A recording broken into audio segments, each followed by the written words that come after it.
Good afternoon and welcome to News at Noon on Omoluwabi Radio 87.7 FM.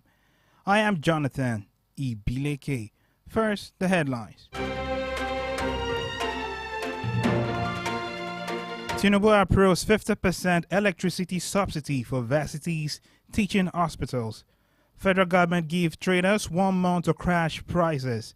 On the foreign, Canada holds work permit applications from visitor visa holders.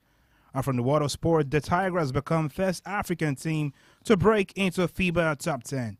These and many more stories will be coming your way right after this short timeout. Please stay tuned.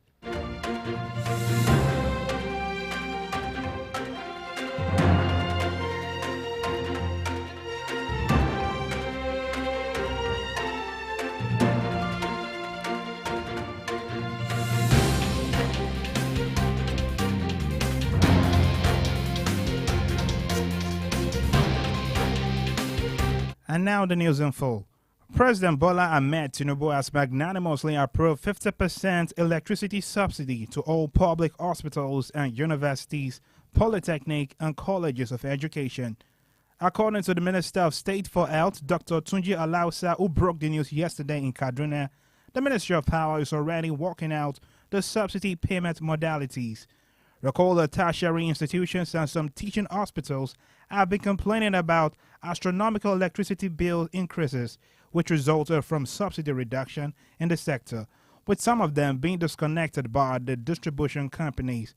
However, Dr. Lausa, while speaking during the inauguration of the National Ear Care Center and other critical health sector projects in Kaduna, said the reduction aligned with the renewed hope agenda to provide affordable and comprehensive health care to Nigerians.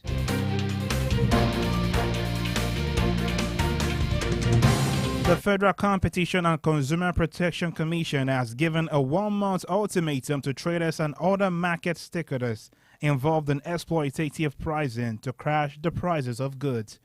The newly appointed Executive Vice Chairman of the FCCPC, Mr. Tunji Bello, stated this at a one-day stakeholders engagement on exploitative pricing yesterday in Abuja. According to Bello, the Commission will begin enforcement after the moratorium, as the meeting was to address the growing trend of unreasonable pricing of consumer goods and services and the unwholesome practice of market associations.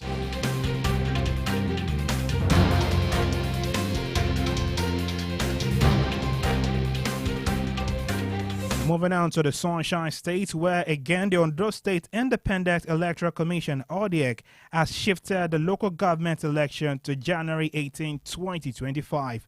Dr. Joseph Aremo, ODEC chairman, made the announcement yesterday during a stakeholders meeting held at the Commission's headquarters in Akure. Recall that the News Agency of Nigeria had reported that the election, which was to be conducted on December 16, 2023, was postponed to February 17, 2024, later postponed to July 13, and finally postponed indefinitely before the announcement of the new date. ODEC Chairman Aremo, while assuring residents of the Commission's readiness to conduct a free, fair, and credible election, said that the exercise would be transparent. He also urged political parties that had conducted primaries before the postponement to forward the validated list of candidates to the Commission. Coming up next is news from the international scene as well as entertainment and sports stories. Please stay tuned.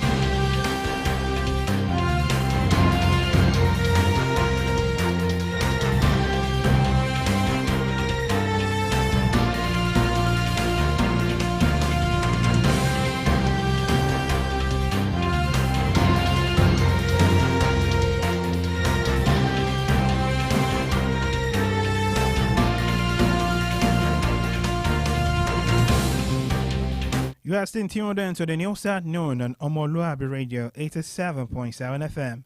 Now to the international scene. Canadian authorities have announced that holders of visitor visas are no longer allowed to apply for work permits while in the country.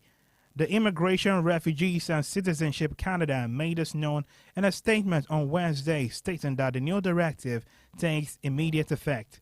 The IRCC also noted concerns that some individuals were exploiting the policy to mislead foreign nationals into working in Canada without proper authorization.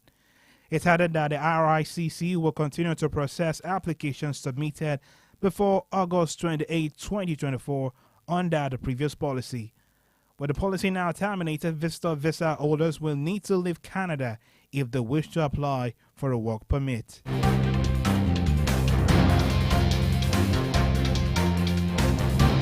And now to entertainment, the Edo State government has decided to honor Afrobeat star Divine Ikubo, popularly known as Rema, as it names the proposed Edo Arena after the pop star. This was made known at a groundbreaking ceremony of the Edo Arena on Wednesday, where Rema was seen laying the foundation of the arena, which would be named Rema Dome. Rema was flanked by Governor Godwin Obaseki alongside other government officials at the event, which was part of the activities marking the singer's much anticipated homecoming concert in his hometown of Benin.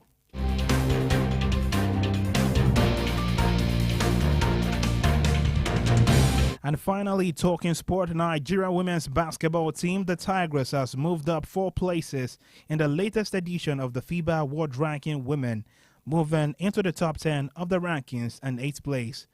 Recall that the senior national women's basketball team had entered the history books a few weeks ago at the Paris Olympic Games, when they become the first African side, either male or female, to compete in the quarterfinals at the Olympics.